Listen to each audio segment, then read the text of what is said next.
Grace and peace, family. Grace and peace. Assalamu alaikum. Shalom. My hotep. Namaste. Free the land, beloved. Come on in, come on in, come on in. Y'all know what time it is. You are tuned into the Vicki Show right here on Vicki Dillard TV on YouTube. Come on over, beloved. You can access us live today for this extraordinarily important and very special show. This is a big deal and exclusive, especially in my opinion, for the Black grassroots. Somebody put in the chat hashtag BGR. Somebody say hashtag BGR. We are so pleased that you have joined us today.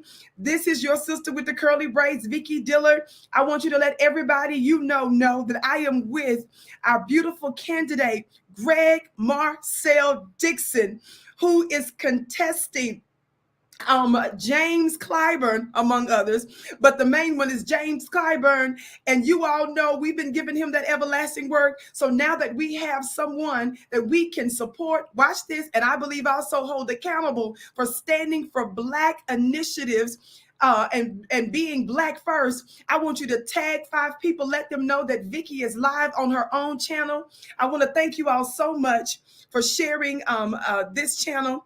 I want you all to tap into VickiDillard.tv. I know so many of you are saying, Vicki, we can't find you. We're used to seeing you on the other platforms that you've helped to build. That's okay, family. I thank you all so much. They're going to eventually find us, but you can help the world find us by sharing, giving us a big thumbs up, commenting and participating. So I want to thank you all so very much for tuning in. So on the count of 3, for those of you that haven't, shout out to my Instagram family. By the way, Instagram, I want you to get ready to come on over to Vicki Dillard TV, Vicki Dillard TV, Vicki Dillard TV, because I am interviewing my dear new brother, whether he knows it or not, Marcel Dixon, candidate who is contesting James Clyburn. And I've heard him say in one of your lectures, the people's seat. Folks go around talking about candidates are trying to save their seats. No, baby, it's not their seat. That's right. It ain't yours. Come on, it's not yours. It's the people's seat. Now, you got to forgive me, brother Marcel. I'm going to try to, brother Marcel Dixon, I'm going to try to behave myself. No, I never do, so I can't expect you to do so because I never do. I'm going to try to behave myself with you today, because I don't want them contributing nothing to you that I'm responsible for. But this is the home of the hand claps and the gavel raps, and so it is our opinion, dear brother, that it's not just the oppressive class, politicians and judges that should hold this symbol of power. I hold this for the Black grassroots because I want us to know that our word matters. I want us to know that our word is powerful, and we don't have to be inside of the system. We don't need folks inside the system to validate that what we say goes. And I always say that we're not only changing the narrative. Somebody talk Black to me. We are controlling world events. Now, if some folks don't look like it, don't look like it to folks on this face, but in powerful big things start off always in small packages. So Instagram, come on over now to Vicki Dillard TV, Vicki Dillard TV on YouTube. You can also access me directly at VickiDillard.tv. Thank you so very much, Instagram. I'll see you there in just a moment. All right, dear family, without further ado, dear brother, I first of all want to start by saying welcome, welcome, welcome, dear brother Marcel. Everybody put your digital hand claps in the chat, would you, to welcome our brother. Thank you for having me. I'm glad to be here. It is my privilege. It is such a privilege to have you with us. Now, I would like for you to start off by telling us who in the world is candidate Marcel Dixon. I am a Sea Islander, or Sea Island Creole, or Gullah Geechee, as people call us. That means I'm a descendant of rice-growing Africans. And please, y'all, I don't want to get into the Aboriginal versus African debate this morning. I'm off the coast of South Carolina and Georgia, but also northern Florida and a little bit of North Carolina. But for my family, mainly the South Carolina Sea Islands and coastal plains. I've been a teacher for 17 years. I was born in Savannah, but Savannah is just the main hub for activity in my area. I've lived my entire life in my county where I am now and where I still live, Jasper County, South Carolina, a rural county. And I'm running against incumbent James Clyburn, the infamous James Clyburn, but he's actually not important. What I'm running for is what is important. I'm running for this nation to pay us the debt that they readily do for all these other groups, and that's reparations. They've done it for Japanese Americans that were interned. They've done it for several Native American tribes. They've even done it for Holocaust survivors, even though we stopped the Holocaust. My great-grandfather is a World War II vet. He helped to stop the Holocaust, only to come back and to be discriminated against and left out of things like the GI Bill. They just extended the Radiation Exposure Compensation Act that will continue to pay reparations to people in Guam and some other areas that were exposed to radiation. So, and they're trying to make Japan pay compensation to women who are called comfort women from South Korea. So this nation has no issues doing reparations, except for the people that have been wronged the most by them, and that's our people. So that is what I'm running for, and that's the most important thing. And that is indeed the most important thing. And let me hit the gavel on that. You talking black to me for real, for real. Now, let me say something right now. Everybody in the chat, cut the check. Somebody put in the chat, hashtag reparations now.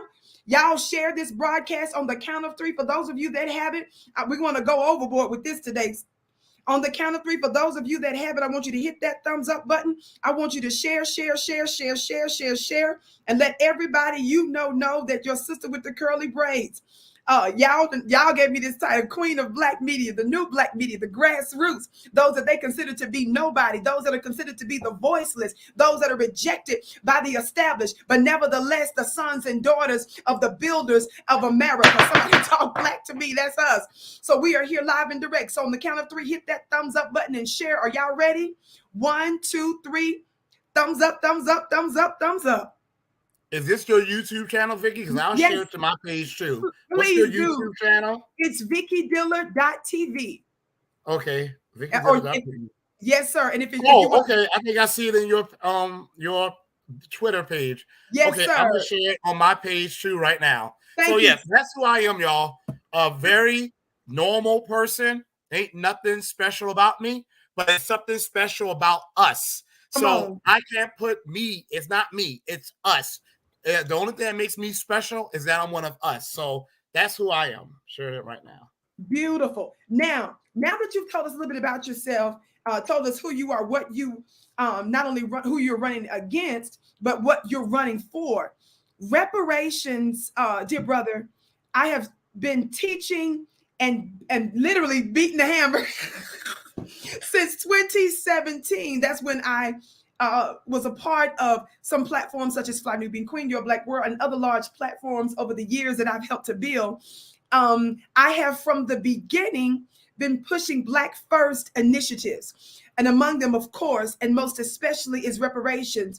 And what I have said, dear brother, is that the reason I believe that reparations needs to be one of the top policies for Black people is because, Brother Greg, Marcel Dixon, we find that most crime issues that we find is directly related to economic injustice and poverty. We find that some of the medical disparities are connected to economic disparity. We find that the educational disparities are connected to economic disparity. We find that domestic disputes and domestic breakups and the family attacks are directly related to economic disparities. So what I say is, versus folks throwing out all of these different things, if we are pushing reparations, we are automatically dealing with an overwhelming number of issues in Black society. What do you say about that, brother?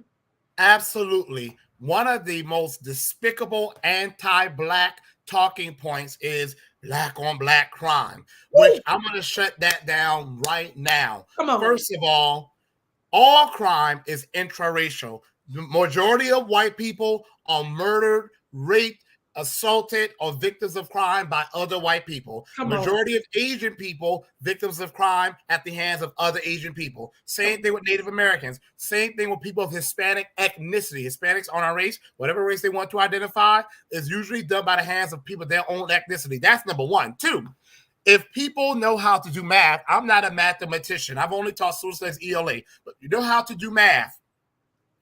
According to the FBI, even when the FBI started and they were framing us for crimes, it was never more than 1%. No, let me rephrase that. Less than 1% of the Black community will commit a violent crime any given year. Please understand what I'm saying, y'all. Not 1%, less than 1%.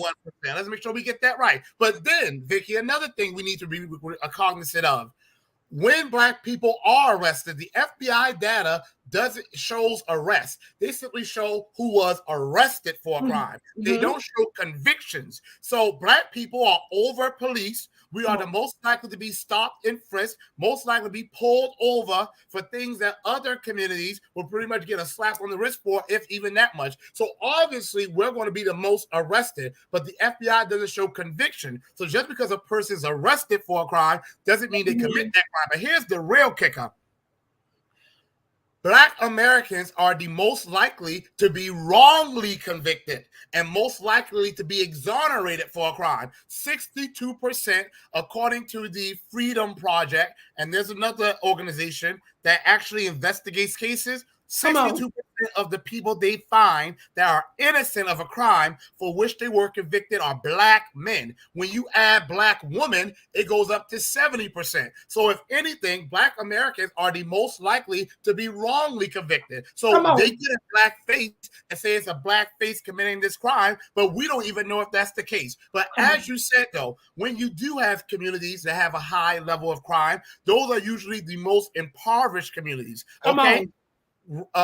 Crime does not correlate with any skin color. It doesn't correlate with any type of genre of music, but it does correlate with poverty. And it's not by accident or coincidence that Black Americans are the most impoverished people. Which people toiled for 260 years and didn't inherit a penny of the trillions of dollars they were supposed to get. But not only that, which people were then forced to stay in poverty by means of black codes, vagrancy laws, debtor's prison, Jim Crow, redlining, which people, in spite of all of the horror they were going through, built not just one, but over 50 Black Wall Streets in successful towns. Only to see those Black Wall Streets in successful towns destroyed by fire, by water, by eminent domain, by lynch mobs, and saw all the wealth that they would have had to pass down destroyed. People have saw 15 million of the 60 million acres of land that they fought to get and fought to keep, because the number one cause of lynching was land theft of Black Americans. That was us. So it's no surprise when you see that Black communities are the most impoverished. It was made that way by design. It was done at the hands of the federal government. And that's why reparations is going to be something that's incumbent upon the federal government to do. Had we had real leaders and not these people, sellouts like Clyburn, we would have had reparations probably a long time ago. But because this congressional slack caucus is just Black faces in high places, ain't nothing more, they're busy doing policies for other groups. We have to replace every single last one of them with actual on-code Black people. With actual on-code. Somebody say, this is an on-code candidate. Brother Marcel, we have been talking up someone like you for a long time. Now, I've got to I don't know you personally, right? This is my first time meeting you. And, people like to say something because later on down the line, people are like, well, did you know this about that person? Did you know that? Let me tell you something. What I know is you pushing reparations. Somebody talk Black to me. What I know is you are contesting somebody from the old guard, from the dead Black establishment who believe in pushing everything for everybody else. I've always said this because I've gotten beat up by people. Let me just tell you this. Little old Vicki, they worried about little old Vicki, brother. Little old Vicki with a laptop and a cell phone that, yes, helped to build multiple large platforms. And now I'm building my own right here at VickiDillard.tv. But I've gotten messages and pushback from I get CNN those folks, too. brother. Little old Vicki, I do too. MSNBC people, the Roland Martin types, the Amanda Seals types, the Tamika Mallory types. It's too the View, Meghan McCain, the former View, Meghan McCain. She blocked me. I am blocked by a few of them too, actually. She blocked me after I defended Tamika Mallory, but now Tamika Mallory turned around and got rid of me when I started challenging them about not pushing Black agenda, Black initiatives You first. broke the number one rule, Vicki. You broke the number one rule. But, never. I think this is your saying. Never talk Black to them. They're supposed to be there. Hold on, look, I gotta interrupt you, not to cut your wisdom. What you know about the Vicki show, brother? What you know about the Vicki show? Be on there, everyone was saying, "Oh, talk Black to me," and I said, "Oh, that must be her thing," because that's when everyone started tweeting that at me. So I said, "That must be her thing." I like that. Talk Black to me. Talk Black to me. Do Black for me. I'm gonna add that one onto it. Now. We love it. We love it. Years ago, I was inspired by the great late Dr. Muhammad, who would always say that in some of Colin, excuse me, I should say the first name, late Dr. Colin Muhammad, who would say those particular statements. And when I was dealing with high-level entities like the federal government and state and local initiatives, I was fighting in civil cases before it turned into a federal case. I ended up, I needed some strong energy, somebody that understood the system in this beast. And his energy really gave me life. And unfortunately, he's passed away many years ago. But it has been my duty in my to keep that mantra of his alive. But I'm asking you that, and I was being funny about the Vicki show, because much of what you have said are things that we have been, again, pushing for so many years.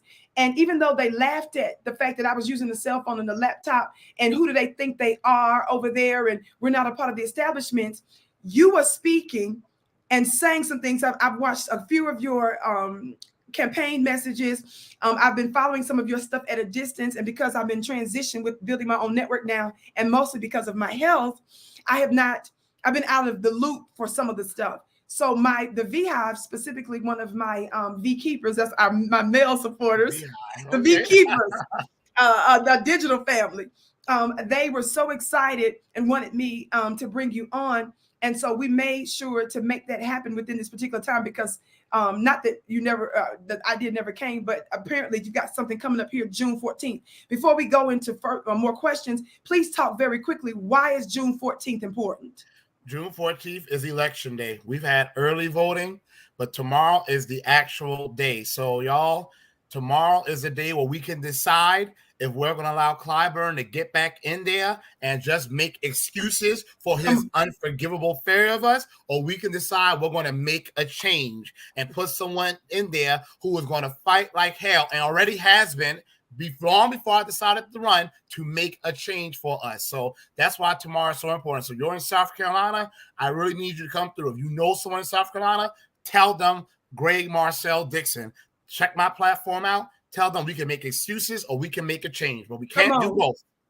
Now tell us, where do they need to show up? Any specifics that you need for them to know tomorrow about voting and so forth and so on? Is it possible for folks to register at the last minute and so forth? Or tell us anything relevant that they need to know and how they can find out the polling places in South Carolina. Unfortunately, South Carolina doesn't do same-day registration. Voter registration stopped at May 14th. However, if you want to know where you can vote, just simply put in your zip code and say voting precinct on Google, and it will come right up. So look, y'all, we can do this. The fact that Clyburn had to bring in the vice president, okay, to talk about collard greens.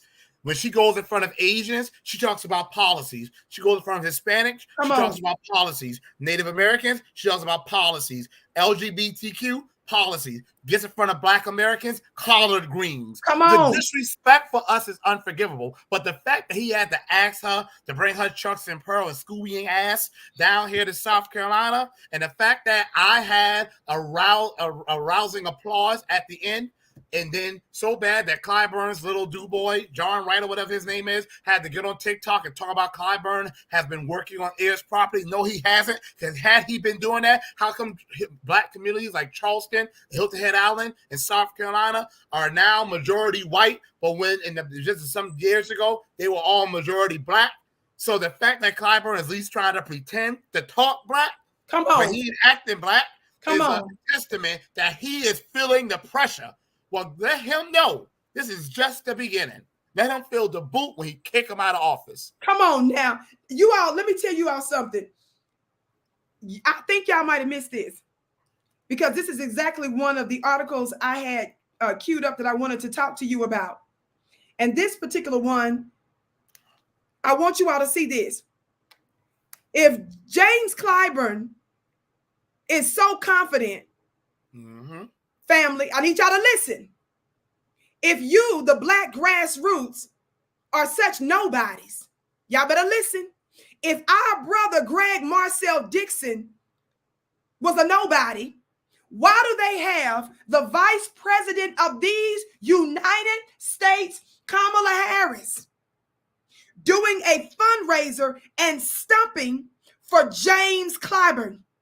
Do you understand the power that you all have? And those of you that are not registered, what, Brother Greg Marcel, those that have, were unable to register or not able to vote or whatever the situation is, what can they do to support you right now? What can they do at this moment leading up to tomorrow for June 14th? Well, they can help make phone calls. And if you want to know how, you can contact, if you are on Twitter, if you're not on Twitter, there's a way to, but if you're on Twitter, this is the quickest way. You can help make phone calls, y'all. We have make a lot of phone calls. You can contact, let me get his Twitter tag, because I always, Nas Escobar 316, at Nas Escobar 316. You can tweet at him right now, say, I would like to make phone calls. We have been able to recruit not just black Democratic voters, even white Republican voters. Excuse me, is this Jordy McGoat? Is this Nas Escobar on Instagram? I mean, on Twitter. No, his name is Nas, and here it is. I got the blur on. His name is Nas. Let me take this blur off. I take it off, and then because I'll put the link in the chat. Here is his Twitter right here, Nas Escobar. Oh, I'll write it to you in the private chat. Yes, Nas Escobar 316 on Twitter. Nas Escobar. Yeah, you send it to me in a DM, and then I can copy it. That's his Twitter right there. And no, he's not the rapper, but he's a big fan of the rapper. That's why he took his nickname. And you can make phone calls. If you know anyone in South Carolina, I don't care if it was someone you worked with years ago and you heard they moved to South Carolina, call them up and tell them about me. Word of mouth is powerful, y'all, especially in a rural environment. Yes. We don't have a lot of media people here, okay? And the media here is in Clyburn's pocket. I have intel, but I didn't need intel to tell me this. Clyburn tells people before he does interviews, don't you mention Greg Marcel Dixon, because he doesn't want my name to get more traction. Wow. Guess what? They ain't been mentioning me. The media ain't been mentioning me, but y'all have. And because y'all have, the media can't ignore me anymore like they were doing. Come on, Clyburn is so mad that Saturday during the South Carolina State Democratic Convention, I had the last speaking slot. My speech is on my social media pages, and I got a rousing applause to the point that I got intel that Clyburn's team is upset because on all the stories about the convention, not in all, but a lot of them, whose picture is the main picture underneath the main title? Mine. Who made that happen? Y'all did. I would never have gotten this far without y'all donations, without y'all defending me, without y'all showing up for me, but most of all, without y'all encouragement. Because believe it or not, the best thing y'all have done for me is keep me encouraged and built up when those many, many days came where I felt like, what am I doing? This is impossible to do. We've made the impossible possible. Yes. But that's our story as Black Americans. And I just want to say real quick, y'all, don't think that these white Republicans are naturally going to not vote for me because they hear me say reparations. Do a lot of them support reparations? They will tell you, yeah, but that means they don't. However, because they know I'm against illegal immigration, because they know I'm against abortion outside of medical emergencies, or if not, once the child has a beating heart and cerebral activity, no abortion, because they know that's my stance, pro-life, not pro-birth. Republicans are pro-birth. They don't care about the quality of life. Right. I'm truly pro-life because they know I'm pro-2A. White Republicans will show up and vote for me because they know a Democrat is not going to win my area. My district is 73% Democrat. A Republican is not going to win. So they'll rather vote for a Democrat who can align with them on those views because immigration is important to them too. Abortion is important to them too. Yes. 2A is important to them too. So even if you get a white Republican, don't be afraid to talk honest to them. Look, people respect authenticity. I don't water down my message no matter with whom I speak, but I can tell them those common grounds. So y'all making phone calls. If y'all can donate, please, I'm going to be very brief. There is something. Send me the link while we're talking in the Twitter DM so I can put it in the chat. I'm going to tell y'all real quick. There is some mess going on. I don't want to reveal the details yet, but let me just put a long story short. There's some intel that supposedly the early votes have been in my favor. And if they don't show up in my favor publicly, I need to investigate it. That's big news. That's why I haven't really shared it. We got to verify it. But someone who would know those things apparently made something like that. So I need to get poll watchers. It might be too late for me to get as many as I need. But if I can get as many as possible, some of them will have to take days off tomorrow for me, last minute. So I'll have to compensate them. Well, I want to be able to do something for them. So if you can donate, that will be great too. This is the last stretch, y'all, and we can make it happen. We need your information, brother, to donate. I wanted you to send it to me in the DM so I can copy it. Oh, Twitter. Oh, okay. I'll do that right now. Yeah, send it to me so I can put it. So I can put it in the chat for you. So family, hold on. I'm doing my moderating, beloved. So you all give me a minute. Thank you all so much. Now, let me say this while he's sending me this information. Family, our brother is talking and really pushing reparations as one of the main issues. And we just broke down why it's an important issue for Black folks, because it is the root to so many of the problems that are had in America. It's a matter of justice for our ancestors. Now, this is a side note because I want to be able to advertise my upcoming Sunday, June 26th, my Ancestors webinar. My Ancestors webinar about me sharing secrets of our terrestrial, that's our earth, and celestial, our spiritual, supernatural lineage. But what I need you all to understand is, as I've been doing these special webinars, this is my third series. Not only have people been getting breakthroughs in their families, resources have manifested, supernatural breakthroughs and miracles that I cannot even count or keep up with. It's because we are activating the spirit family of our ancestors. Do you see the connection with reparations coming to the forefront and the spiritual work that I have been doing over a long period of time? I want you to register also at onpurposewithvicki.com. I'm going to put that information in the chat because I'm doing my moderating, family. Y'all be patient with me today. On my website at onpurposewithvicki.com. Onpurposewithvicki.com. I just wanted to plug that really quick, but I'm doing that because this is a matter of justice. And it is why I was interested in bringing our brother on, because he's talking about our ancestors. We're talking about what's just and what's right. How can America, Brother Greg, Marcel Dixon, go around the world and promote this type of democracy and justice and telling folks what's fair and right and good when the greatest nation on the planet that was built on our ancestors' black backs and whose bloods run through the streets, they haven't paid us one red penny, dear brother. Exactly. How can we promote justice? How can we promote democracy and equity? And we have not compensated in any way, form, or fashion, not only financially, economically, politically, judicially, legislatively, justice for us. But America, dear brother, after at least 467 years, has neither ceased nor desisted her oppression of us. What about that?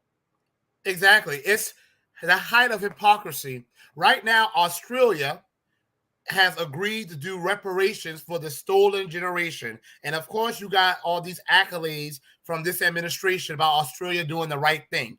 Then at the same time, Australia does that, of a country, continent in the Pacific.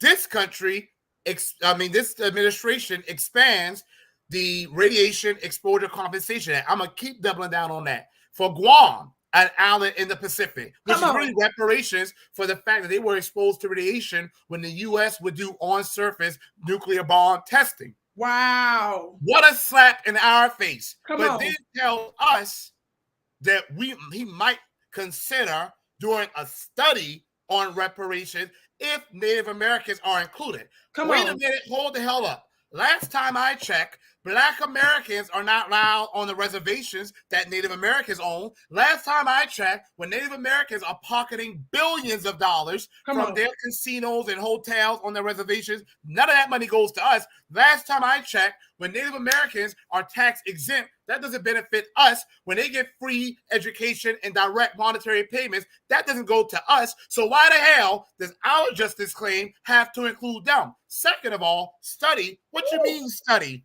Black American, the horror and terror we went through is the most well documented in the history of humanity. Because it's still happening now. Say that again. It's the most well documented and still happening now. So what is there to study? There are already plenty of studies. The studies that have been done. They already have numbers of the wealth that's been stolen from us, numbers of the people that were murdered, numbers of the land that was stolen, numbers of the Black Wall Streets burnt to the ground. What is there to study? If there's something that needs to be researched, okay, you can do that. But you are going to pay us the parts that you already know you owe. And that's already a hell of a lot of money. City Financial just did a study saying that because of anti-Black racism, the United States of America has lost $16 trillion. That's since the year 2000. America is worth $19.2 trillion, meaning we will be twice as rich had this country done reparations in the year 2000. If you go back to 1990, that's more trillions. 1980, trillions. 1970, probably get into quadrillions, okay? We already know that not paying Black Americans reparations hurts this entire nation. And we already know the amount that we're owed, because in a book called The Black Tax, they did the research and saying that Black Americans have lost at least $70 trillion. So any amount we're owed will start there, not a penny under. As my plan calls for. Say that last part, the amount again, and not a penny under. 70 trillion and not a penny under. And every day they don't pay it, interest goes up. So I'm gonna bang my little bottle here. I'm gonna grab on that one too. Not a penny under it. And every day they don't pay, the amount goes up. Every day. Everybody put some hammers in the chat. Y'all know I'm trying to do it all today. I'm trying to moderate my own show. I'm trying to conduct this interview, so I can't put all the stuff in the chat. So everybody put 70 trillion in the chat. Then everybody put some hammers. Y'all see our brother Greg with a hammer. He gonna make me send him one of our little special hammers or something here. But brother, this is so important. Now let me say this to you. Our people are responsible for putting Joe Biden into office, Kamala Harris into office. We're responsible for putting all these Black Democrats, Black looking, what I call them, that's my phrase. I'm not trying to get you in trouble, but Black looking supporters, Black looking candidates, Black looking allies. I want to say this, and they turn on us, and many of them refuse to even make reparations an agenda in the first place. So people like those other high profile people that I mentioned earlier that come against your sister, CNN, MSNBC, The View, all them different people and folks I can't keep up with and can't even remember, to be honest with you. News article, newspaper, worried about little old Vicki in the corner over there somewhere. Watch this. What they trip about. But you're powerful. You are a powerful sister. That's why people only attack what they view as a threat. And a threat is something powerful enough to be a threat because you're powerful. If you didn't have power, they wouldn't be coming for you. So that's hats off to you. I don't like doing that hat here. Hats off to you. So hats off to you. So you are powerful. They wouldn't be coming for you if you didn't have power. That shows you might be underestimating your power. That shows your power reverberates through not just our people, but through this country and through this globe. So you have power. Shay, but we thank you so much. I bow to you for your words, and certainly I recognize the fact that certainly you do as well, because you've got the president, you got the vice president of the United States coming to South Carolina. Not only that, I can only imagine the many ways that they're trying to undermine you. And this is why I brought that up for a reason. I brought that up for a reason because those folks, some of them were tripping because they said, well, you over there telling people not to vote. I was telling our people not to vote for nothing. If you find a candidate that is pushing and advocating a pro-Black agenda, specifically reparations or something similar there too, some sort of Marshall Plan for Black people, some economic package for Black people. It may not have the specific name for reparations, but we know it's specific substantive policy that they're pushing that's directed to Black Americans. Some of us say native Black Americans. Some of us say FBA, foundational Black Americans, whatever title you want to use. I said, then that's when you vote. But when you've got somebody that's antithetical and resistant to even bringing up reparations, and somebody said, well, what if it doesn't go through? That's not the point.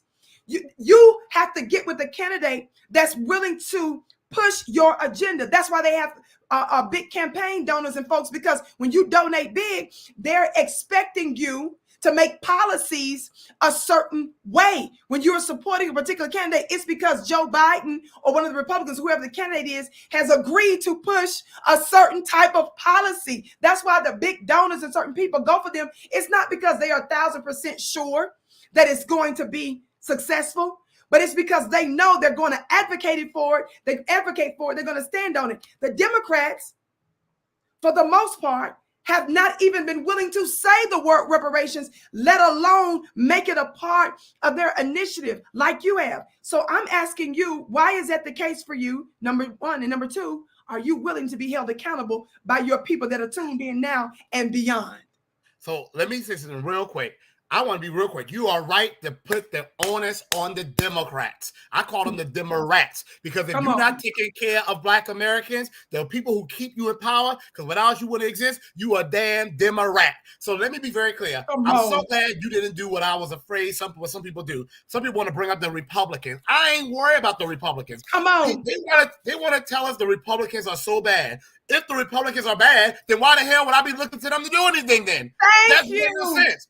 And second of all, I vote for you. Like I told Karen Hunter, if I buy a TV from Target, because I just got a TV over there, if I buy a TV from Target and that TV's defective, I'm taking my TV back to Target. What the hell I look like going to Best Buy or Walmart? They're going to look at me like a fool. So if 90 to 95% of my people are voting for the Democrats, you're going to get all the smoke for my people being underperformed. Second of all, now, to your question, what makes me speak about reparations?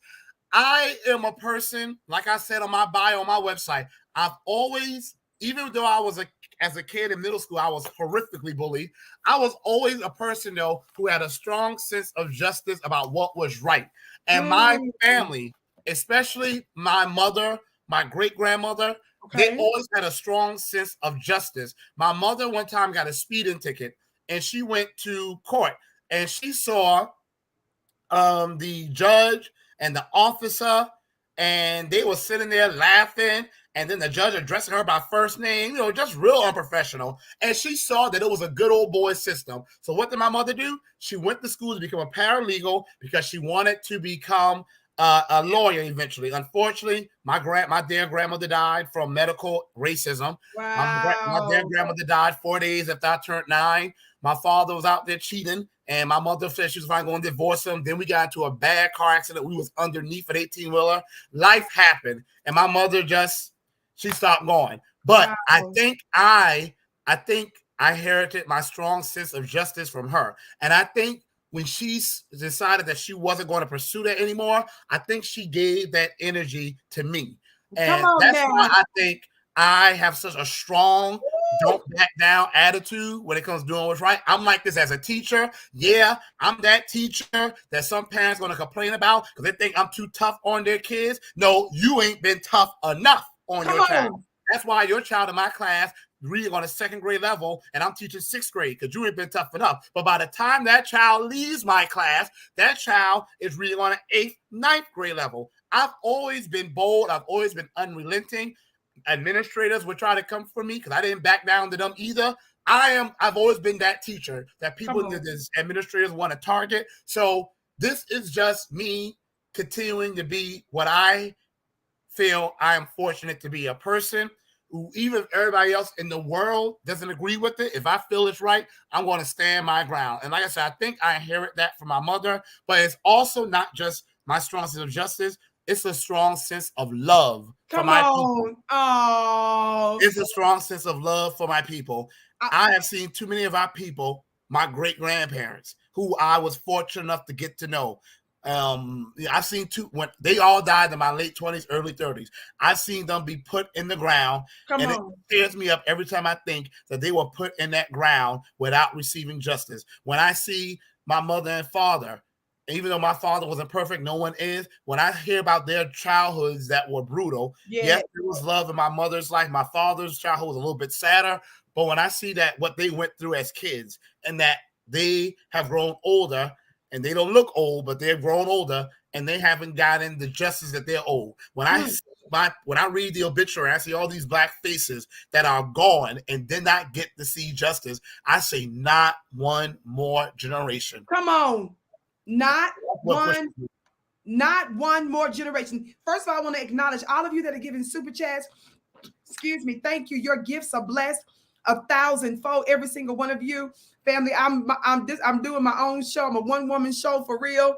So I didn't have time to put in all my information right now because I really want this us to focus on helping our brother by tomorrow. Again, it's too late to do same day registration, but as he mentioned to us, there are things that we can still do even if you are unable to vote. That was my question to him, is what if you cannot even vote? Just because you can't vote doesn't mean you can't affect the elections in a very legitimate and powerful way. I have been flooding the chat with this link. I want you to follow our dear brother Nas on Twitter. I'm putting the link in there again and again. I put it in a bunch of times. If you want to assist tomorrow, our brother for the elections, I'm putting it in the chat over and over again. So follow Nas, follow that link on Twitter. This is how you can assist, and the brother will get with you on how you can assist. This is a grassroots thing here, family. It doesn't have to look like everybody else's to make an impact. Remember, they laugh at your sister because I tell you that you're the new world rulers. They laugh at me. I've had high-profile people mock us, brother. Black high-profile people. Yep. It ain't the white ones. It's the black ones. Those are the ones I get most smoke from too. Yes, that's regularly on the Breakfast Club, mocking the fact that Vicki tells people they consider to be nobody, that they're the new world rulers, and that what they say matters, and that they're not just controlling the narratives, they're controlling world events. I got a question to ask you. I think I missed it, but I think I was told you were on Joy Reid's show. Is that true? No, no. She wouldn't have me on MSNBC. But wait. Maybe I heard that you was on Don Lemon's show. No. Oh, wait. Hold on. I'm sorry. I got it confused. I think it was on Simone Sanders' MSNBC weekend show. Nope. Oh, sorry. Wait. Oh, I'm sorry. I'm slipping. I think it was on, what's that other black girl's name? Tiffany Cross. Tiffany Cross. Nope. That's who it was. It was Tiffany's show. No, wasn't Tiffany. She showed a video of me once, but that was before I started running. But wait. I'm confused. The Democrats have come after me saying, Vicki, you telling folks not to vote, but you're running as a Democrat. We're encouraging people to vote for a black man that's pushing the black reparations. And reparations. Why? I don't understand. These are Democratic voices. I don't understand why you're not on their show, sir. Well, Charlemagne the God, some people call him Charlemagne the Fraud. I haven't been saying much about him, but I'm calling him out because he is the fraud. Charlemagne the Fraud. He's from Charleston, just an hour from me, okay? And he took his ass on Bill Maher's show to talk about reparations just like 2 weeks ago. He has a whole Gullah Geechee like he is, just not even barely an hour from where he's from, running on a reparations platform. He does know about me, and he hasn't had me on either. He hasn't said a word about my campaign because he doesn't want to run. He doesn't want to run out his butter biscuits and honey drip chicken wings. Charlemagne the Fraud. I need my bone. Now, that's exactly what he is, a fraud. A fraud. Whoa. He sees his people here, same issues, losing our coastal property, trillions of dollars in land stolen from us. He hears me trying to run on it. I don't care what no one say. I hear some idiot in the chat asking about LGBTQ. Yes, I'm gay. I'm open about that. Why are you worried about it? No, I don't want you. But I mean, he sees me trying to do good for our people here. He has a massive platform. He could immediately help me win this. And instead of doing that, he sits there and ignores me because he done got a phone call from Clyburn and Skew saying, you better not have Greg Marcel Dixon on. Charlamagne the fraud, you are a coward. Wow. I will say that to your face. You are a coward. Family, our whole thing that we've pushed is that it's about Black first and not all of these other subgroups. And that's what this is about. I would not be amplifying, supporting, or backing any other chit chat except for B1 and not any of these other miscellaneous groups, dear family. That's what this is about. That's what this is about. That's our goal. We're supposed to be rallying around those things we agree on and that are substantive and that will help to push Black society forward. Somebody talk Black to me. So let's focus on the main thing now. Let's focus on the main thing. Now, dear brother, before we go, I want you to add any other information that we need to know. I want us, again, while you're talking, I'm getting ready to put our brother's Nas's information on Twitter in the chat again. I've been flooding it. Yeah, so that they can help to support. I would just say to people that, one, I didn't answer your last question about will I be held accountable? Held accountable, yes. That's right. I want to say to people always ask me how I know you're not going to switch up. Where I'm going to switch up to ain't nothing. I can never switch from being Black, okay? None of these policies are helping our people. So even if I was running just to help myself out, none of these other policies will help me. But one, let me say it to you, I ain't going to switch up. I have been running reparations before I was running for Congress. And if tomorrow doesn't go the way we want it to go, I'm going to continue pushing the reparations agenda like I was doing 3 years before I started running. Come on now. Let me be very direct with y'all. That's y'all's job to hold me accountable, okay? Don't think a politician is going to say, be faithful to you just out of the goodness of their heart. It will be good if that was the way it worked, but that's not often the way it works. We have to put the fear of God in their heart by not being faithful to us. A politician needs to know that if they get off that plane and come back to our communities they don't have specific policies to show that they did for us, we're going to hold them accountable. It is our jobs to hold politicians accountable. It ain't their job to hold themselves accountable. That's where we come in. So I have always said to y'all, the day I go unaccountable is the day I give y'all, the day I go off cold is the day I give y'all permission to take me out. That don't mean we're going to agree on everything, but it does mean that if you hear me switching up my talk and all of a sudden my focus is on this group, that group, that's the day y'all need to come for me. Pitchforks and torches are blazing. Okay? Come on. That's how it works. I also want to say this. We are too forgiving.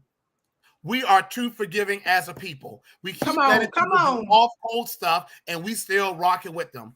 I don't care what anyone says. You could question what I'm going to be on cold. Do what you want to do. It ain't for me to prove it to you. It's for me to prove it to everyone.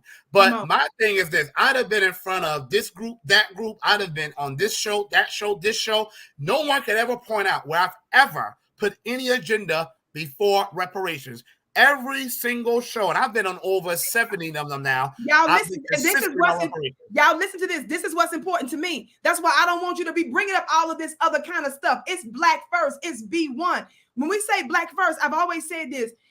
Black first is not that we're saying nobody else matters. Exactly. We're saying that Black folks are the priority. Why? Because we're the only ones that's been in the line for 467 years, the line of justice, who has not been made whole. No reparations. And as I keep saying, America is neither cease nor desist. That's what I'm saying, family. Our brothers on here not talking about them other groups. Y'all know I don't play that. Nope. B1. Neither do I. You won't ever. The day I say Black and brown is the day I need y'all to grab your shotguns and come and rescue me. That's a SOS. Okay. Okay. But that's nice. But for a disclaimer for my show, I'm not advocating taking you Right. out. But I let me point out this too, real quick. Yes. I want to say to people as well, check out my record. Okay, I have been in front of all these different groups, and I've always put the reparations agenda first and foremost. And I would actually be able to get to Congress. I would actually be have an easier time to have gotten to Congress if I was running on anything else besides reparations. If I was running on healthcare, if I was running on LGBTQ, if I was running on women, that would be comfortable. People would be comfortable with that. I'm running on reparations. If I was going to switch up, I would have done it already. Okay. Now, my last thing that I want to say real quick is that I need y'all to understand. Let's say I get elected tomorrow, which I believe I am. I'm going to really need y'all even more then, because that's when the real fight is going to start. Exactly. And you made a good point. Like you said, repair Black America to fix America. America includes everyone, but I'm putting Black Americans first. Why? Because no one has seemed to have a problem with it for the past 500-something years when we've been put last. Exactly. So don't complain about someone finally saying, I'm going to put Black Americans first.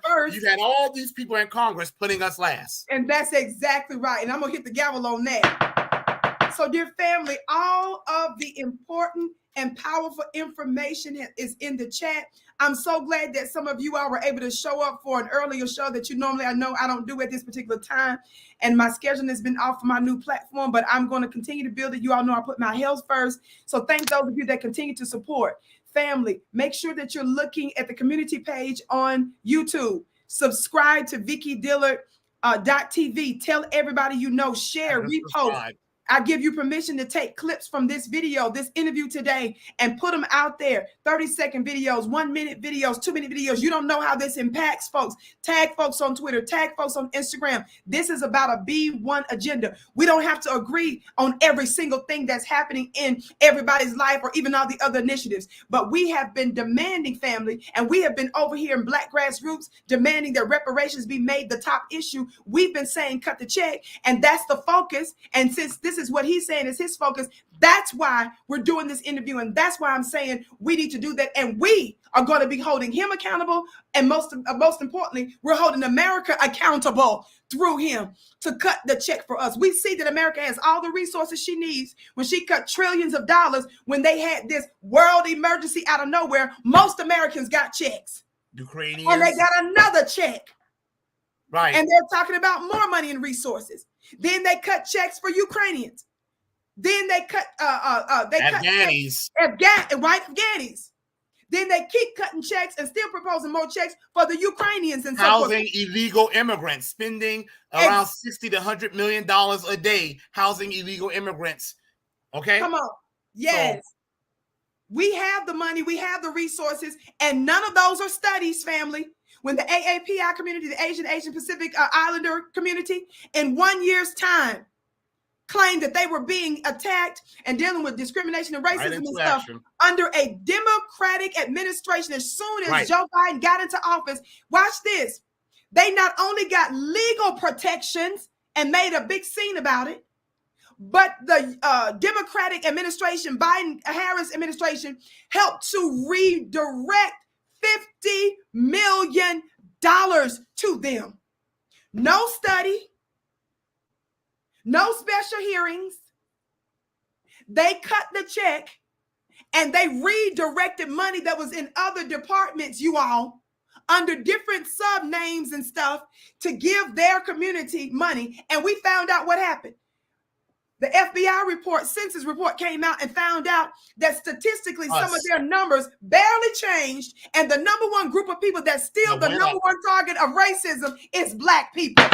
We need the damn bill. So, and y'all don't dare mention Republicans. The Democrats are the ones who owe us. We're the ones that put them in power. They don't let them get away with trying to blame the Republicans. It ain't the Republicans. It's dumb. Now. Exactly. So, dear family, we're getting ready to end it here. This has been a fiery, robust interview. And dear brother, I thank you so much. Thank you, I'm glad this finally happened. Yes. Well, the B1 family wanted you to be here.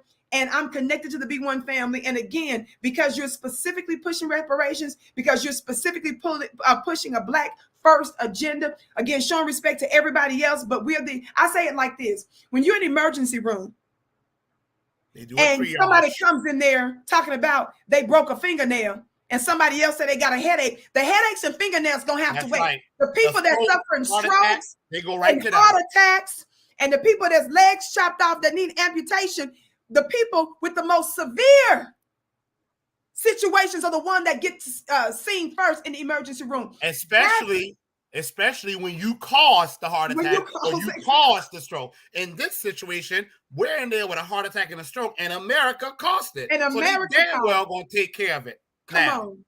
Absolutely. Absolutely. So, dear family, we want your support. We're going to be on the lookout. We're going to be covering this.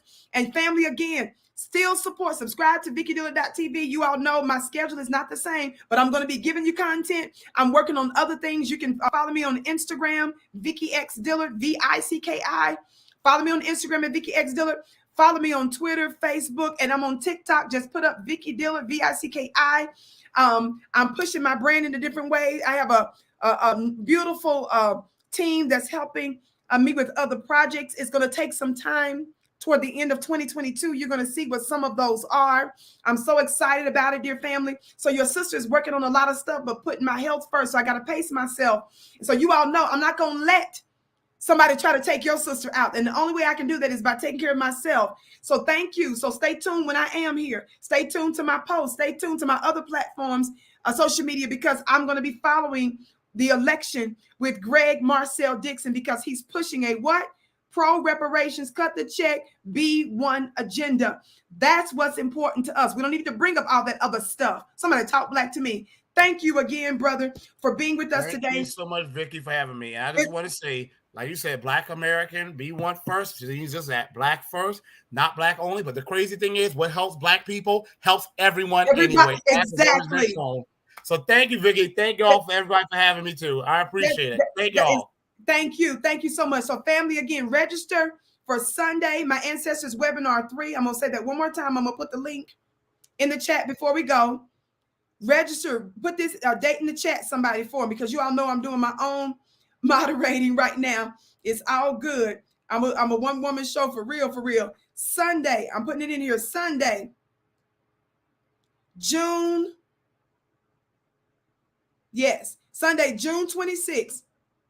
It's coming. It's right around the corner. Sunday, June 26th. Family, you do not want to miss me dropping these powerful, sacred secrets of your royal bloodline, your celestial bloodline, and your terrestrial bloodline. You have a spiritual and a natural bloodline. You don't want to miss it. So join me. The link is in the chat on how you can register. Bring you and your entire family. Make that investment, because the sacred secrets I'm going to be sharing is going to change your life and bring manifestation to you. And I'm trying to get you to understand the reason why we're having some of the success we're having with taking over concerning reparations and B1 is because the unseen shadow government, that's your ancestors, are the ones that's working to assist us, even when the establishment is trying to stop us.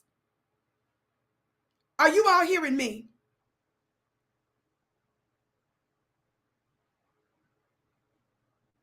I just pinned it. Join me Sunday, June 26th. You can go to my website. My website is on the link, onpurposewithvicki.com. Every one of you that's been given, you know who you are. Your gifts are blessed 1,000-fold. You don't want to miss this. Don't you all want to continue to have power in your family, manifestation in your family, and get justice throughout the United States? We're not going to just get political advancement for the Black family just politically. We need an additional unseen force to help us. Go to onpurposewithvicki.com. My website is in the link, and go to my store and get your seat today for Sunday, June 26th. Share it with everybody you know. I love you all so much. I'm your sister with the curly braids. I bow to you. You are my bliss. I can't wait to see you again. Thank you for joining us, and share this broadcast.